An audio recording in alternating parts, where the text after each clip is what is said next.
Hello दोस्तों, स्वागत है आप सभी का करंट अफेयर्स ईएफएस के यूट्यूब चैनल में। मैं एक बार फिर से उपस्थित हूं आप सभी के लिए आज इम्पोर्टेंट क्वेश्चंस लेकर के। और हमारा आज का सब्जेक्ट है इंडियन पॉलिटी। आज इंडियन पॉलिटी से इम्पोर्टेंट क्वेश्चंस लेकर के मैं आप सभी के लिए आया हूं। अगर आप लोग हमारे चैनल पे नए हैं तो हमारे चैनल को सब्सक्राइब कर लीजिए, हमारे वीडियोज़ को लाइक कीजिए, अपने दोस्तों के साथ शेयर कीजिए। और आज के क्वेश्चंस के पीडीएफ के लिए आपको सीधे डिस्क्रिप्शन लिंक में चले जाना है और वहाँ पे मेरा ऐप डाउनलोड कर लीजिए, वहाँ आपको पीडीएफ मिल जाएगा आज के क्वेश्चंस का। तो चलिए बिना देर किए हुए हम लोग स्टार्ट करते हैं अपने आज के टॉपिक को। और हमारा पहला क्वेश्चन है, the minimum and maximum age for a candidate to contest election for president of India's office. यानी कि भारत का राष्ट्रपति बनने के लिए जो मिनिमम एज और मैक्सिमम एज वो क्या होना चाहिए। ऑप्शन है 25 years and 65 year, 35 year and 65 year, 35 year no limit and 25 year no limit. तो इसका सही ऑप्शन है option C, 35 years and no limit. यानी कि जो मिनिमम एज है राष्ट्रपति बनने के लिए वो 25 ईयर्स होना चाहिए, 35 ईयर्स होना चाहिए। और जो मैक्सिमम एज है उसका कोई लिमिट नहीं है। जब आप चुन लिए जाएं 35 साल के बाद आप राष्ट्रपति बन सकते हैं। बढ़ते हैं अपने अगले क्वेश्चन की तरफ। नेक्स्ट क्वेश्चन है, which of the following is not a correct statement about UPSC. कौन सा स्टेटमेंट यूपीएससी को लेकर के इसमें से सही नहीं है, नॉट करेक्ट। तो ऑप्शन है UPSC submit its annual report to the president. तो ये स्टेटमेंट बिल्कुल सही है कि जो यूपीएससी है वो अपनी एनुअल रिपोर्ट प्रेसिडेंट को ही मतलब सौंपती है, सबमिट करती है। बी ऑप्शन है UPSC chairman can be removed by central government by order. जो यूपीएससी के चेयरमैन है उसको सेंट्रल गवर्नमेंट हटा सकती है। तो ये गलत स्टेटमेंट है, क्योंकि यूपीएससी से जुड़ा हुआ रिमूवल का जो भी प्रोसेस है वो प्रेसिडेंट ही कर सकते हैं, गवर्नमेंट उसमें हस्तक्षेप नहीं कर सकती है। ऑप्शन सी है composition of UPSC is determined by president. तो ये सही ऑप्शन है। ऑप्शन डी है all the above correct statement. तो ये बी रॉन्ग है, सही हो गया ए और सी। तो हम लोग का सवाल था कि कौन सा करेक्ट नहीं है, तो ऑप्शन बी सही ऑप्शन होगा। नेक्स्ट क्वेश्चन है, Balwant Rai Mehta a pioneer of Panchayati Raj and distinguished freedom fighter व chief minister of which state. यानी कि पंचायती राज को बढ़ावा देने वाले जो बलवंत राय जी हैं वो किस राज्य के मुख्यमंत्री थे। ऑप्शन है महाराष्ट्र, गुजरात, आंध्र प्रदेश, मध्य प्रदेश। और सही ऑप्शन है गुजरात। अगर बलवंत राय जी के बारे में बात करें तो ये एक लेजेंडरी फ्रीडम फाइटर थे। He is best known as second chief minister of Gujarat. He is credited for pioneering the concept of Panchayati Raj in India and also known as father of Panchayati Raj in India. Balwant Rai ji को फादर ऑफ पंचायती राज भी कहा जाता है। बढ़ते हैं अपने अगले क्वेश्चन की तरफ। In which year Manipur and Tripura became full fledge state of India. किस साल में मणिपुर और त्रिपुरा भारत का पूर्ण रूप से राज्य बन गया। ऑप्शन है 1962, 1968, 1972 और 1980। तो 1971 में अमेंडमेंट आया था, रीऑर्गेनाइजेशन एक्ट, और उसके बाद 1972 में मणिपुर और त्रिपुरा को फुल फ्लेज स्टेट का दर्जा दे दिया गया था। तो इसका सही ऑप्शन सी हो जाएगा 1972। इसका एक्सप्लेनेशन आप लोग देख सकते हैं। नेक्स्ट क्वेश्चन है, the bill of rights and judicial review are features of which of the following countries constitution. यानी कि जो अधिकारों की बात होती है और जुडिशियरी को रिव्यू करने की जो बात होती है, ये कहाँ के संविधान में लिखा हुआ है, मेंशन किया गया है, और वहीं से हमारे भारत के संविधान में भी शामिल किया गया है। तो ऑप्शन है यूएसए का संविधान, यूके, जर्मनी, या ऑस्ट्रेलिया? तो इसका सही ऑप्शन हो जाएगा यूएसए। अमेरिका के संविधान से ये लिया गया है। बढ़ते हैं नेक्स्ट क्वेश्चन की तरफ। Which among the following best supported the idea of inclusion of fundamental right in our constitution? यानी इनमें से कौन सी रिपोर्ट है जिसने कि भारत के संविधान में फंडामेंटल राइट्स को इंक्लूड करने की बात कही थी? ऑप्शन है साइमन कमीशन इन 1927, ये तो बिल्कुल गलत है। नेहरू कमेटी रिपोर्ट 1928, ये भी गलत है। स्वराज बिल 1895, ये भी गलत है। तो सही ऑप्शन डी है, बच गया। इसका नाम क्या था? Sapru committee report on constitutional proposal 1945। तो सप्रू कमेटी ने ही भारत के संविधान में फंडामेंटल राइट्स को ऐड करने की बात कही थी। नेक्स्ट क्वेश्चन है, which of the following the date August 29 1947 is known with regard to our constitution? यानी हमारे संविधान के हिसाब से 29 अगस्त 1947 का जो डेट है ये क्यों महत्वपूर्ण है, किस खास वजह के लिए ये डेट जाना जाता है? ऑप्शन है constituent assembly came into being, drafting committee was set up, draft constitution got ready, constitution was adopted by constituent assembly. तो इसका सही ऑप्शन है drafting committee was set up, यानी कि 29 अगस्त 1947 को ही ड्राफ्टिंग कमिटी बनी थी जिसके अध्यक्ष या प्रेसिडेंट कह लीजिए डॉक्टर भीमराव अंबेडकर जी थे। नेक्स्ट क्वेश्चन है, which of the following articles says that executive power of state is vested in the governor? यानी भारत के संविधान का कौन सा आर्टिकल कहता है कि एक राज्य की सारी शक्तियां गवर्नर में समाहित होती हैं? ऑप्शन है आर्टिकल 152, 153, 154 या 155, और इसका सही ऑप्शन हो जाएगा 154। और यहीं से अगर आप 101 पॉइंट पीछे चले जाइए आर्टिकल नंबर में, यानी आर्टिकल नंबर 53 में चले जाइए, तो यही चीज स्टेट के जगह यूनियन हो जाता है और गवर्नर के जगह प्रेसिडेंट हो जाता है। यानी कि यूनियन की सारी शक्ति एक प्रेसिडेंट में समाहित होती है और ये आर्टिकल 53 में लिखा है, और स्टेट की शक्तियां गवर्नर में होती है, आर्टिकल 154 में लिखा हुआ है। इसका एक्सप्लेनेशन हम लोग देख सकते हैं। नेक्स्ट क्वेश्चन है, who among the following can be a chairman of national human right commission? यानी जो नेशनल ह्यूमन राइट कमीशन हमारे देश में है, मानवाधिकार, तो इसके चेयरमैन कौन हो सकते हैं? ऑप्शन है एनी सर्विंग जज ऑफ सुप्रीम कोर्ट, यानी सुप्रीम कोर्ट के कोई जज हो सकते हैं, या सुप्रीम कोर्ट के कोई भी रिटायर्ड जज हो सकते हैं, या जो अभी चीफ जस्टिस ऑफ इंडिया हैं वो हो सकते हैं, या फिर retired chief justice of India. तो ह्यूमन राइट का जो चेयरमैन है ये retired chief justice of India को ही बनाया जाता है। तो इसका सही ऑप्शन हो जाएगा डी। नेक्स्ट क्वेश्चन है, which among the following formulated a dominion status constitution for India? यानी इनमें से कौन सी रिपोर्ट है जिसने भारत को एक डोमिनियन स्टेट बनाने की बात कही थी? अगर डोमिनियन स्टेट की बात करें तो ये एक ऐसा फॉर्मेट था जिसमें हम लोग आज़ाद तो रहेंगे, लेकिन हम लोग की सारी जो भी काम काज होगा वो अंग्रेजों के अंडर में होगा।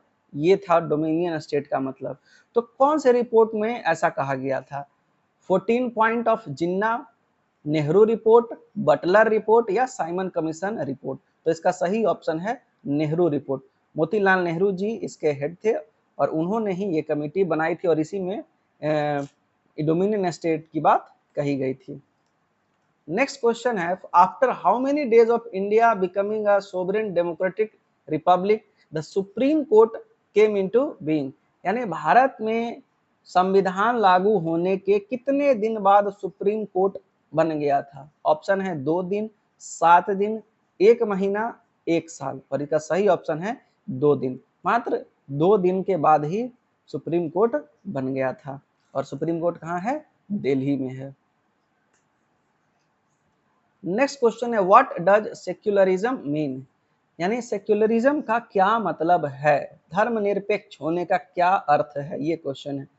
तो ऑप्शन है स्टेट पेट्रोनाइजिंग ऑल रिलीजन, जो स्टेट है वो हर धर्म को पेट्रोनाइज करेगी। State having its own religion, state का अपना कोई धर्म होगा, जैसे कोई मुस्लिम स्टेट हो जाता है, कोई अब जैसे पाकिस्तान वगैरह है, ये धर्म के नाम पे ही देश बना था। लेकिन भारत की अगर बात करें तो इसमें धर्म के नाम पे देश नहीं बना था। तो हमारा देश किसी एक धर्म या इसको रिप्रेजेंट नहीं करता है, हमारा देश शुरू से डाइवर्सिटी को रिप्रेजेंट करता है। तो बी भी गलत है। State having no official religion and citizen are free to follow any religion और फेथ, तो ये सही ऑप्शन है कि स्टेट का कोई अपना रिलीजन नहीं होगा, यानी भारत तो कोई धर्म नहीं है, भारत कोई पुरुष नहीं है, ये जो है कि जिसका कोई अपना धर्म होगा। भारत हर धर्म को स्थान देने वाला एक स्थान है। तो इसका सही ऑप्शन सी हो जाएगा। बढ़ते हैं अपने अगले क्वेश्चन के तरफ। Moderates and extremists of the Indian National Congress differed mainly on which of the following issues, यानी जो इंडियन नेशनल कांग्रेस दो पार्ट में बट गई थी, मॉडरेट्स और एक्सट्रीमिस्ट्स, जिसको कि हम लोग गरम दल और नरम दल के नाम से भी जानते हैं। तो किस इशू पे ये दोनों की सोच अलग थी, किस मुद्दे पर? ऑप्शन है स्वराज, स्वदेशी, बॉयकॉट और नेशनल एजुकेशन। तो इसका सही ऑप्शन है स्वराज। दोनों के स्वराज को हासिल करने की जो सोच थी, जो तरीका था, वो अलग था, लेकिन एम दोनों का एक ही था कि हम लोग को स्वराज चाहिए, संपूर्ण स्वराज।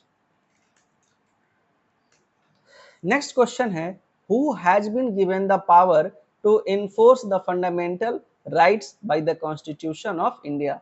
भारत के संविधान के अनुसार भारत के नागरिकों के फंडामेंटल राइट्स को लागू करने, उनको बचा के रखने का जिम्मा किसको दिया गया है या जिम्मेदारी किसकी है? ऑप्शन है parliament, president, supreme court and high court या ऑल कोर्ट ऑफ इंडिया। तो इसका सही ऑप्शन है supreme court and high court. जहां भी कहीं आपके अधिकारों का हनन हो रहा है, फंडामेंटल राइट, कानूनी अधिकार नहीं, अगर आपके फंडामेंटल राइट्स का हनन हो रहा है तो उसके लिए आप दो जगह जा सकते हैं, या तो हाई कोर्ट या तो सुप्रीम कोर्ट। नेक्स्ट क्वेश्चन है, who has the power to remove president of India? Bharat के राष्ट्रपति को हटाने की शक्ति किसमें है? तो सबसे पहले हम यहाँ बताते चले कि भारत के राष्ट्रपति को हटाना ये इम्पॉसिबल है, हटा नहीं सकते हैं आप। भारत के संविधान में उनके लिए एक स्पेशल प्रोसेस है जिसको कि हम लोग इम्पीचमेंट कहते हैं, महाभियोग लगाया जाता है। अगर बाई चांस कुछ ऐसी घटना घट जाए भविष्य में तो इम्पीच किया जा सकता है, इम्पीचमेंट चलाया जा सकता है, महाभियोग चलाया जा सकता है, हटाया नहीं जा सकता। आप कुछ भी कर लीजिए, हटा नहीं सकते उनको। तो ऑप्शन है पार्लियामेंट, लोकसभा, राज्यसभा या चीफ जस्टिस ऑफ इंडिया। तो इसका सही ऑप्शन होगा पार्लियामेंट। उनको इम्पीच कर सकती है, हटा नहीं सकती है। अगर पार्लियामेंट में रिमूवल ऑफ प्रेसिडेंट का एक प्रोसेस है जिसमें हर मेंबर का पार्टिसिपेशन जरूरी होता है, हर मेंबर की वोटिंग जरूरी होती है, और उसमें एवरेज परसेंटेज जो है टोटल का 2/3 प्रेसिडेंट के अगेंस्ट होना चाहिए। तो मतलब ये तभी हुआ जब प्रेसिडेंट बहुत बड़ी मिस्टेक कर दे, और ऐसे गैर जिम्मेदार इंसान को राष्ट्रपति नहीं बनाया जाता है। तो ये संभव दिखता तो नहीं है, ऑन पेपर नहीं दिख रहा है। नेक्स्ट क्वेश्चन है, which of the following is correct with respect to the electoral college of vice president? यानी इनमें से उपराष्ट्रपति के चुनाव से जुड़ी हुई कौन सा स्टेटमेंट सही है, करेक्ट है? ऑप्शन है it consist of both elected and nominated member of parliament. तो ये सही है। आप जो वाइस प्रेसिडेंट होते हैं उसमें इलेक्टेड और नॉमिनेटेड दोनों मेंबर पार्टिसिपेट करते हैं। It does not include the member of state legislative assembly, जो स्टेट के लेजिस्लेटिव असेंबली के मेंबर होते हैं वो इसमें पार्टिसिपेट नहीं करते हैं। तो ये ऑप्शन भी सही है कि स्टेट के लोगों को वाइस प्रेसिडेंट के इलेक्शन से कोई लेना देना नहीं होता है। यानी आपका दोनों ऑप्शन सही है, सी हो जाएगा इसका सही एक्सप्लेनेशन। नेक्स्ट क्वेश्चन है which of the following is not a source from which the speaker of Lok Sabha derives his powers and duties. तो क्वेश्चन है कि इनमें से कौन है जो कि स्पीकर ऑफ लोकसभा को पावर नहीं देती है। पावर नहीं देने का मतलब कि वहां से स्पीकर को पावर नहीं मिलता है, वहां से उनको उनके पावर का कोई लेना देना नहीं है, उनसे कोई मतलब नहीं है स्पीकर के पावर का। तो ऑप्शन है कॉन्स्टिट्यूशन ऑफ इंडिया, तो संविधान तो सबको शक्ति देता है, तो ये तो पावर दे ही रहा है। प्रेसिडेंट ऑफ इंडिया, तो नहीं, स्पीकर को प्रेसिडेंट से कोई लेना देना नहीं होता है स्पीकर के पावर का, तो बी ही सही ऑप्शन है। हालांकि आगे भी देख लेते हैं।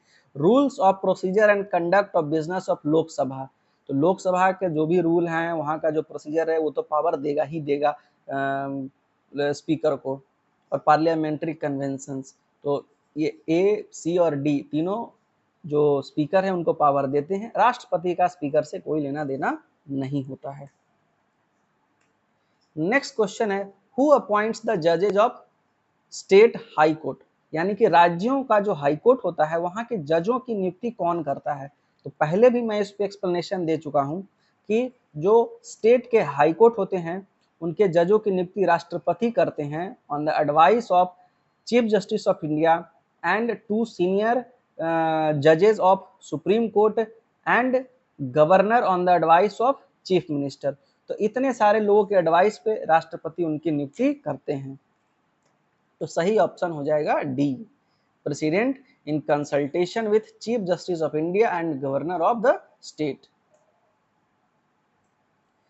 नेक्स्ट क्वेश्चन है which prime minister advise the president to proclaim emergency without consulting the cabinet. Bharat के किस प्रधानमंत्री ने बिना कैबिनेट की मंजूरी लिए हुए पूरे भारत में इमरजेंसी लागू कर दी थी। इमरजेंसी से जुड़ा हुआ सवाल इस साल बहुत इंपॉर्टेंट है और ऑप्शन है जवाहरलाल नेहरू, गुलजारी लाल नंदा, इंदिरा गांधी या मोरारजी देसाई। तो इसका सही ऑप्शन हो जाएगा इंदिरा गांधी। आयरन लेडी उनको इसीलिए कहा जाता है, बहुत ही स्ट्रॉन्ग डिसीजंस वो लेती थी इंदिरा गांधी, उन्होंने ही इमरजेंसी लगवाई थी बिना कैबिनेट से पूछे हुए।